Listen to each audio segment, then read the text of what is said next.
A shiny new CRM, a social media scheduling tool with all the bells and whistles, a digital asset manager that does everything we dreamt of, and more. From project management to content creation to tracking systems, the marketing tech stack has never been more robust. But just because we want to upgrade, should we? When is good enough actually good enough? Marketing and sales are full of myths, misconceptions, and sometimes flat-out lies. Join us as we leave the echo chamber and practice a little contentment. Hello, and welcome to the Rethink Marketing Podcast, where we actually apply critical thinking to conventional marketing advice. I'm Paul Froese, joined by Mr. Marketing, and for today's conversation, the satirical sabotager of stale satisfaction, Colin Jeffries. Colin, how are you today? Oh, Paul, I feel great. I'm about as happy as a BDR that filled up his schedule. I love when those schedules get filled up. It makes life a lot easier, doesn't it?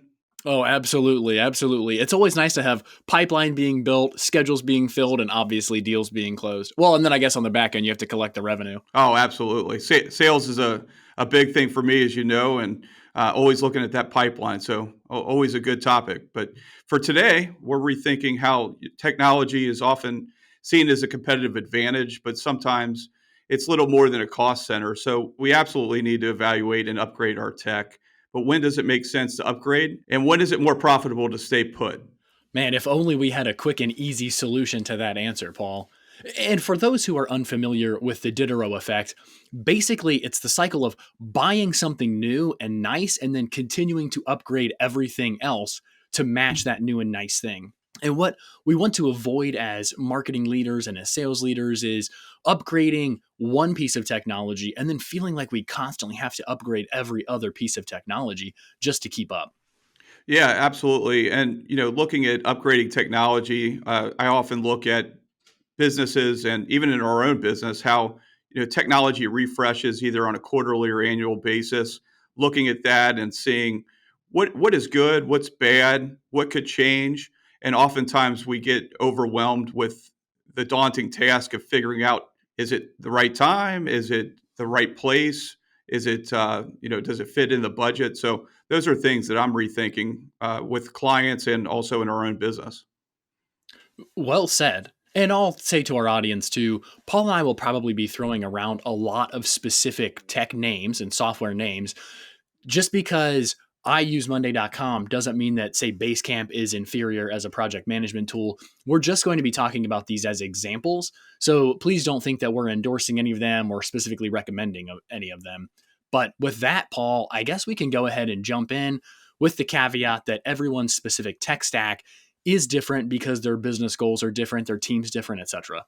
Yeah, absolutely. Sounds good. Let's get going. So let's imagine that I'm a marketing director at a mid-sized business and we just upgraded our CRM from, say, Zoho to HubSpot. And now, to maximize my newfound CRM functionality, I feel like I really need to jump from maybe Agorapulse to Hootsuite. And then that leads me to jump from the free version of Canva to Canva Pro. And we can see how this snowball effect happens where because I made one upgrade, now I feel like I have to upgrade everything. So, Paul, I guess the question is this good for the business or is this just incurring additional costs for no real revenue generation? Yeah, absolutely. Looking at that, it's kind of take a step back and try to figure out what is the reason for upgrade. The shiny new toy, keeping up with the Joneses from a personal level, right? The guy down the street just bought a new car, so now I need to. In business, trying to figure out, you upgrade one part of your tech stack, and then why is it needed to upgrade the next? I often try to figure out, why, asking that question, why, what is the reason, and trying to figure out if it is really necessary. Another thing that I look at is trying to figure out what members of the team are actually associated with each upgrade. If an upgrade, a certain team member is having to be part of, an upgrade with Zoho, as you mentioned, and then an upgrade with maybe the social platform, maybe they have dual roles in the organization. What is the time? What's the training? Learning two new systems at the same time. Does it make sense to do it now or think about it and maybe do it in the next quarter or the next year? No, those are great insights. I mean, you brought up training, you brought up team members, opportunity costs, I would say are a big part of what you just discussed because the time that we're spending training someone is time that they're maybe not spending actually, quote unquote, being productive in their role. That's something that we have to consider. Is there seasonality where, hey, we get really, really busy at the beginning of the year and then it's slow over the summer and then we're really busy at the end of the year? Well, maybe when we do software upgrades and we rip the band-aid off or we tear out our CRM and replace it, we're doing that when it's slow. That way we're not interrupting our team during the busiest time of year. So, Paul, I know this episode is really more about upgrading our tech stack, but there are a lot of small businesses, maybe around the, $1 to $3 million range, where their CRM is actually an Excel spreadsheet or it's a Google sheet. So maybe let's take us a little bit of a step back. And if somebody's upgrading to a CRM for the first time or to a particular piece of software, maybe I'm used to just shooting videos on my phone and now I'm going to start using Canva or Memento or something like that. What are some considerations that people should use when they're looking at making that first jump into a real tech upgrade? Yeah, the first thing I look at is strategy and the reason why. Why are you upgrading? Is it that you've outgrown that previous version of Excel and now you're ready to really hit the ground running on a sales front? If you upgrade, are you actually going to use it? Right? So paying for certain subscriptions or platforms, does it really make sense for looking for the future and trying to hit revenue goals, or looking at the opportunity of who actually is involved in the organization with that upgrade and making sure they are in the right mindset and that their heads in the right space to be able to take that on?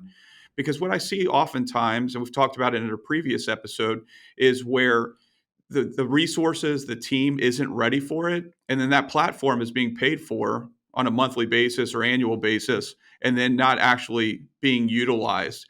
And then finance is coming back and saying, hey, is anybody actually using this? You do an audit. I do audits all the time with clients and even in our own business, and trying to figure out, okay, I love what this platform can do. We've already made the decision to purchase it. However, it's not being utilized. So why are we using it?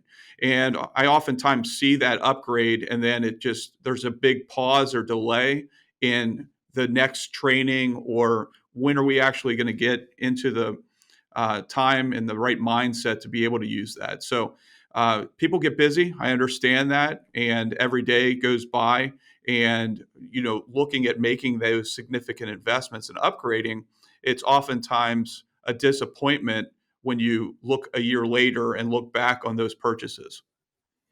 That's a really good point. I love the idea of scheduling regular time to go in and review your tech stack and particular elements of that to ensure that when we have particular pieces of technology, they're actually being used and applied, maybe to the, as we say in the medical space, to the top of their licensure. If we have something that can do XYZ and we're not using it for all of these great bells and whistles, well, maybe we don't need Salesforce. Maybe Zoho's just fine. Maybe we don't need uh, pick your fill in the blank software. Maybe we actually need something that's less expensive or less functional. One thing that I'll add to that is there's an ever increasing number of AI tools and plugins that increase the feelings of needing to actually go in and upgrade our software. So I think about AI generated responses to reviews on platforms like Chatmeter and Birdeye and Podium. I think about AI assisted email writing on Lavender and now even in Outlook. But when we're looking at all of these different platforms, hey, I need AI assisted video editing, I need AI assisted image generation, etc. What if we hit pause and we think about, hey, I like this certain tool, but I'm actually intentionally going to wait to upgrade for a year or for 2 years, and then I can leapfrog to the next best alternative instead of constantly chasing the hot dot and trying to figure out, oh man, Canva has this. Oh, but Adobe Creative Cloud has that. Oh, but now this other system has this special offering. And I think AI has really accelerated this because the reputation management platforms are starting to engage with AI in sentiment screening, in review writing, and those sorts of things. But do we really need that? Does it really help us? And to your point earlier, Paul, are we actually going to use it if it is something that we need? Yeah, and also looking at it and saying, okay, I'm sure that every platform that's out there, you talk about AI, so let's stay on that topic for just a minute. Every AI tool has something that most businesses can use. And it's difficult when you try to evaluate, okay, that is awesome on that specific AI tool, but it doesn't achieve what we need over here for this particular client or for this business line or service sector or anything like that. So now we've got to purchase two of them because this one doesn't do that and that one doesn't do this. And then all of a sudden, that tech stack becomes overwhelming to try to figure out, okay, now, how much are we paying for all this? What do we actually need? And the other thing is business continues to evolve. So tech stacks, and that's what I talk about a refresh, looking at it on a quarterly or a yearly basis, because there's always new AI tools to market and it's coming every day very, very quickly. So looking at that and saying, okay, maybe we can consolidate and try to figure out, now this new platform achieves the AI tools that we need for these three so we can replace it. So oftentimes what I'm suggesting is that we are looking at that more often and trying to figure out if it makes sense to continue to use that old outdated AI or and who is actually going to be in charge of doing the research for all of this because that in itself can be overwhelming, right? That's a great point too. Yes, if we're relying on a non-expert, so if the CEO is coming in and evaluating the social media content creating tool, is he really the best person to be evaluating that? If the head of finance is coming in and evaluating the reputation management tool, is she really the ideal person to say, hey, chat meter is better than podium or what have you? I would argue probably not. So then it has to be a collaboration between the end users of the tool, and maybe that's 3, 4, 5, 10, 25 people. I mean, I think about a CRM, and the number of people using your CRM includes obviously all the salespeople who are inputting data, who are tracking relationships through the CRM. It should include CEOs or sales managers, folks who are looking at what is actually coming down the pipeline and projecting revenue out. So that's probably finance as well, looking at closing percentages and average ticket size and all sorts of things. So now, if we're talking about tearing out our CRM and replacing it, it's almost the entire organization that's being impacted, which should require a little bit of pause. And I think what we tend to err on is, hey, this is going to be very painful. So we don't go in and replace the CRM. We replace a lot of things around the CRM and we keep limping along with an old and outdated piece of technology. And Paul, I think that's where the regular review of your tech stack can be really, really helpful. Yeah, there's all these platforms that can be bolted on. I like that concept of for let's call it your ERP system or your CRM. There's all these ancillary opportunities that can be either plugins, APIs for different various software or technology, and trying to figure out. Okay, it's like changing your bank account when you talk about changing a CRM, right? There's so many things that come in and out of there, and so many different things that you're going to have to do on the back end over a period of months to try to figure that out or years for that matter when it comes to a CRM system sometimes or an ERP system. So the way that I would look at it is trying to figure out what is absolutely necessary. Even if you have an unlimited budget, there's all these shiny toys that we talk about that would be great for an organization, but it's not great for the organization if you don't have the proper training and don't have the time to dedicate it to it, right? Oh, absolutely. And the other thing that I'll sort of bolt onto that too is to use a tech improvement term is how long is that upgrade actually an upgrade? I think about, again, to kind of circle back to all the AI tools, I think about the first reputation management tool that went to market with AI assisted responses. Huge advantage for about a month until everyone else followed suit. So, are we looking at a pain point and saying, hey, we really need to fix this, and then jumping to another solution when the solution that we just left in a month, in 2 months, in 3 months on their product roadmap has that slotted to roll out very soon? Well, then are we investing in retraining, in opportunity costs of lost productivity, and the accounting cost of the actual upgrade, etc., only to realize, hey, if we would have ridden it out with our current partner or our previous partner for a little bit longer, we would have been in the exact same boat, but we would actually be ahead because we would be paying less from an accounting perspective. We would have fewer missed opportunities from an opportunity cost perspective, and so on. Yeah, I like that. Looking at AI, it's going to continue to evolve. And, an AI platform that's out today is going to continue to have, well, we talked about it before. Most of them are in beta, or if not all of them are still in beta version. So, 2.0, 3.0, 5.0 are all coming down the line. So why make the switch if that platform that you're currently used to is getting ready to make an upgrade? The other thing I would also argue is, who on your team is ready to adapt and who is ready to, really be the one to take on that initiative. Because there's going to be certain members of the team that have been using the same platform for years. They're comfortable with it.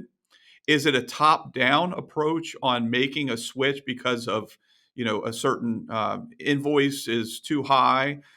Is it, those that are actually using it? Are they part of the team or the purpose team for making the change? I would make sure that anybody that's using it at least has a say in the conversation.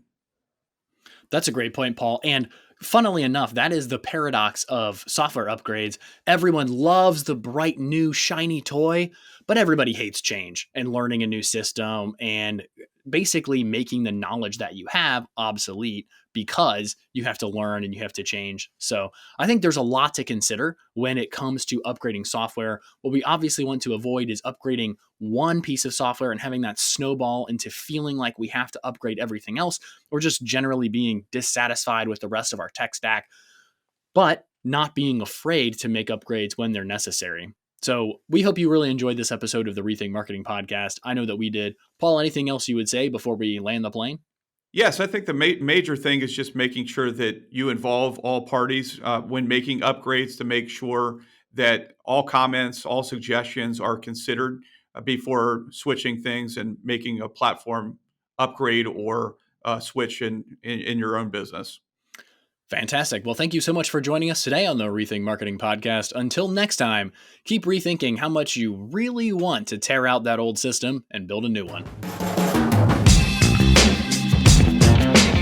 Thank you so much for listening to today's episode. If people want to connect with us, where should they go, Paul? RethinkMarketingPodcast.com, Colin. What can listeners do to help us in return for the sage marketing wisdom and our pithy humor? They can help us by leaving a review on their favorite platform or sharing this episode with a fellow marketer to help them cut through the clutter. Well, until next time, keep rethinking those common assumptions.